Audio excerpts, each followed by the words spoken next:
Guys, welcome to the Dominic Bear Show. Okay, let's get to business. As usual. Okay, Survivor Series predictions. Okay, 1, John Cena will win the World Heavyweight Championship back. He's not going to lose the belt that quickly. 2, Debray and CM Punk are going to win due to some help from the Shield. That's my prediction. 3, let's see. 3, Orton's gonna win. Orton's gonna win. And if he doesn't, then the Authority is gonna turn on Orton, and Big Show is gonna be a part of the plot all along. Okay. 4, the Total Divas are gonna win. 5, the All Americans and the Shield are gonna beat the Usos and the Rhodes family to prove a point, and then the All Americans are going to get a title shot, and I think they have the possibility to win it. I guess we have to see how they build that up. Okay, let's get on to some other topics. Sheamus, he's all well. Okay, so he's coming back soon. He's coming back very, very soon. I'm gonna bet my money he's gonna come back right after Survivor Series. We'll see if I'm right. Okay, and I think he has the potential to be seen as the next opponent. And since WWE loves putting Sheamus in the world title picture, but never the WWE Championship picture, I think that's exactly what they're gonna do, and I have no problem with that. Undertaker's WrestleMania 30 opponent. Okay, my hope is that it's Kane, and then they have another good match out there. But they're probably gonna put somebody like Brock Lesnar, and John Cena.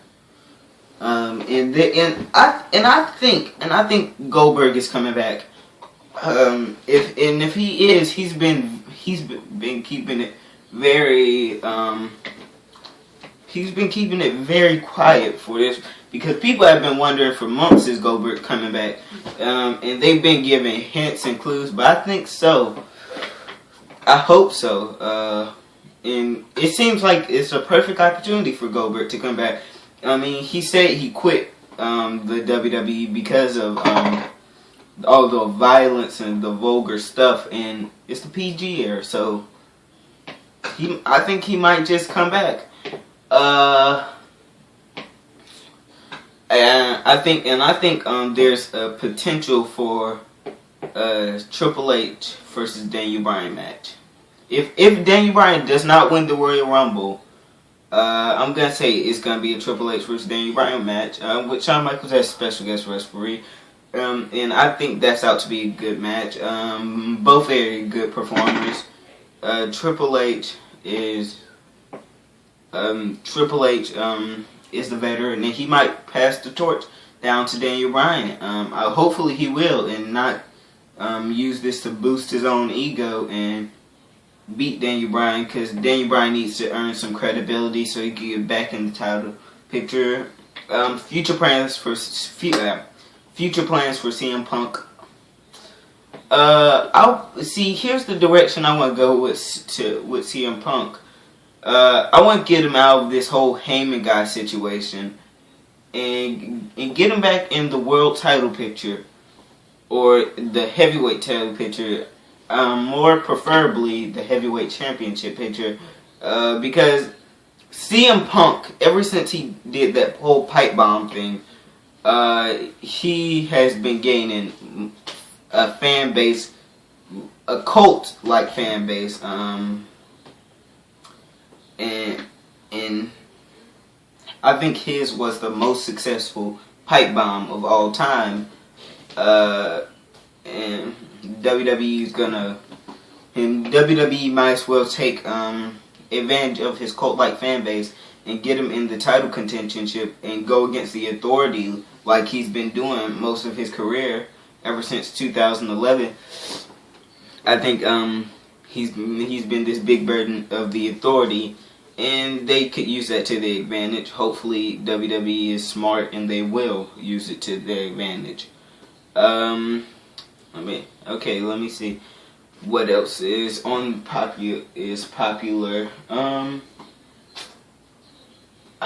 Future storylines for everybody's favorite, Alberto Del Rio.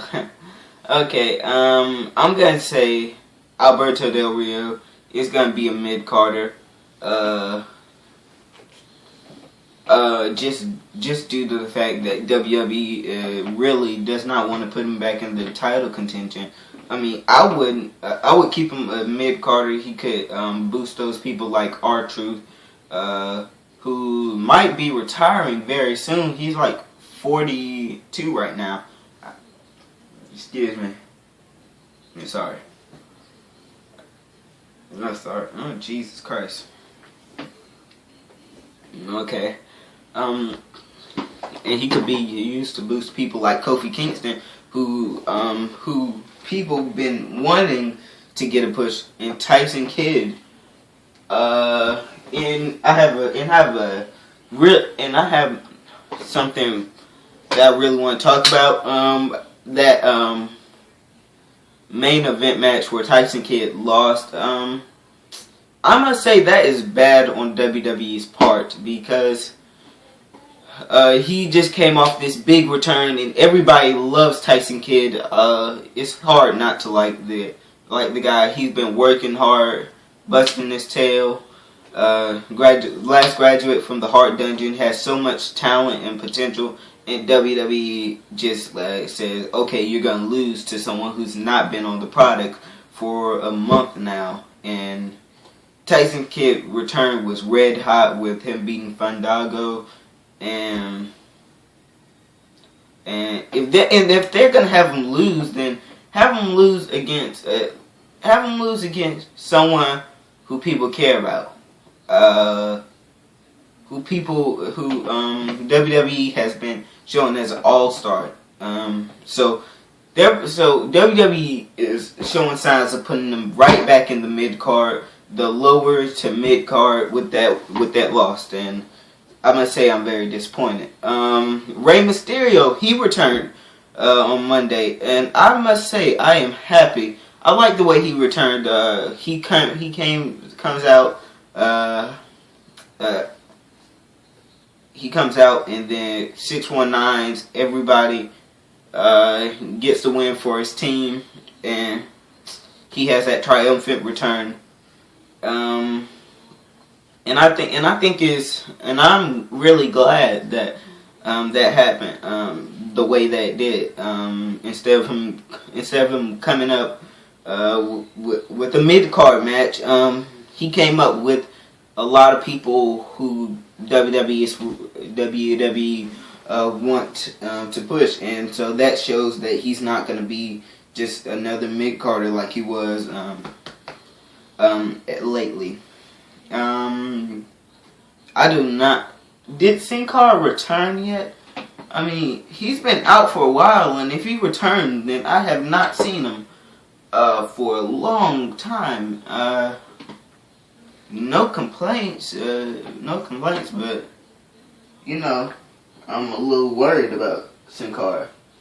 What direction are they going with the Big Show? Okay, and this gonna be my last question of the day. My last prediction of the day, I should say. I'm gonna say Big Show. It was a corporate goon all along. I mean, that would explain a lot of things instead of just having the stuff never explained. Because, you know, you heard Jerry Lawler and the King. Michael Cole, Jerry Lawler, and JBL saying, "Oh, how did Big Show get in this arena to attack the Authority?"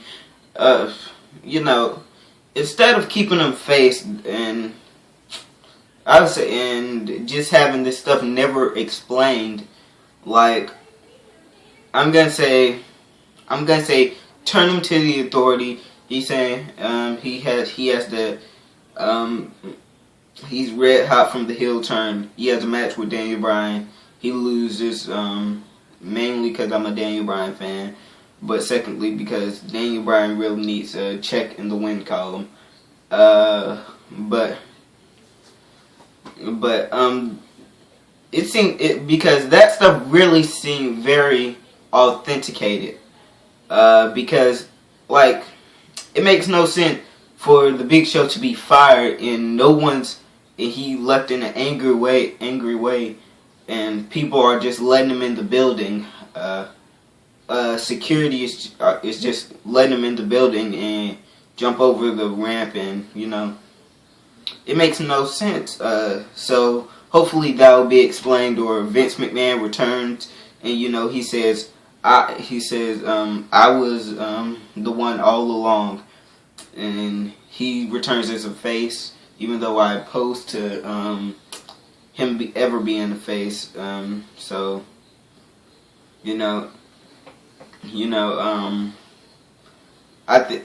I think one or the other has to happen to explain that. It will kind of wrap things up for WWE, and then at WrestleMania when either Bryan wins the Royal Rumble and then challenges Orton, or challenges Triple H, or whatever they're gonna decide to do.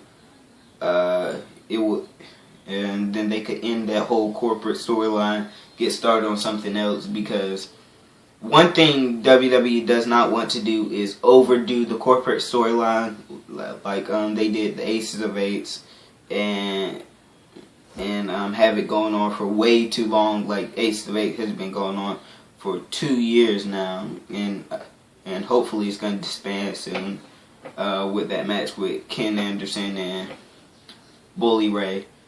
So that's it, guys. I'll